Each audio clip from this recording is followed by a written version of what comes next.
শুভেচ্ছা শুভকামনায় কেক কাটা ও আলোচনা অনুষ্ঠানের মধ্য দিয়ে সোমবার গাইবান্ধায় আমাদের সময়ের ২১তম প্রতিষ্ঠাবার্ষিকী উদযাপিত হয়। গাইবান্ধা প্রেস ক্লাব মিলনায়তনে আয়োজিত অনুষ্ঠানে অতিথি ছিলেন জেলা বিএনপির সহসভাপতি শহীদুজ্জামান শহীদ। গাইবান্ধা প্রেস ক্লাবের প্রধান উপদেষ্টা ও দৈনিক মাধুকর এর সম্পাদক কে এম রেজাউল হকের সভাপতিত্বে অনুষ্ঠানে স্বাগত বক্তব্য দেন আমাদের সময়ের জেলা প্রতিনিধি খায়রুল ইসলাম। অনুষ্ঠানে অন্যান্যদের মধ্যে বক্তব্য দেন ক্লাবের সাধারণ সম্পাদক ইদ্রিসুজ্জামান মোনা, সহসভাপতি রেজাউল নবী রাজু ও শফিউল ইসলাম, সাংগঠনিক সম্পাদক রজতকান্তি বর্মন, ক্রিয়া সম্পাদক শামসুজ্জোহা, আমাদের সময়ের সাদুল্লাপুর প্রতিনিধি শহীদুল ইসলাম, পলাশবাড়ী প্রতিনিধি মোহাম্মদ আরিফ হোসেন, গোবিন্দগঞ্জ প্রতিনিধি মাহমুদ খান, সাংবাদিক কার্তিক চন্দ্র বর্মন, শাহিন নুরি প্রমুখ। অনুষ্ঠানটি উপস্থাপনা করেন সাহিত্য ও সাংস্কৃতিক বিষয়ক সম্পাদক উত্তম সরকার। আলোচনা অনুষ্ঠান শেষে অতিথিরা প্রতিষ্ঠাবার্ষিকীর কেক কাটেন।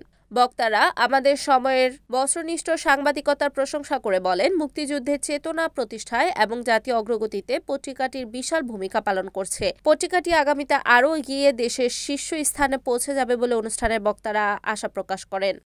Report Mohammad Wasim Reza, NAN TV, Gaibandha.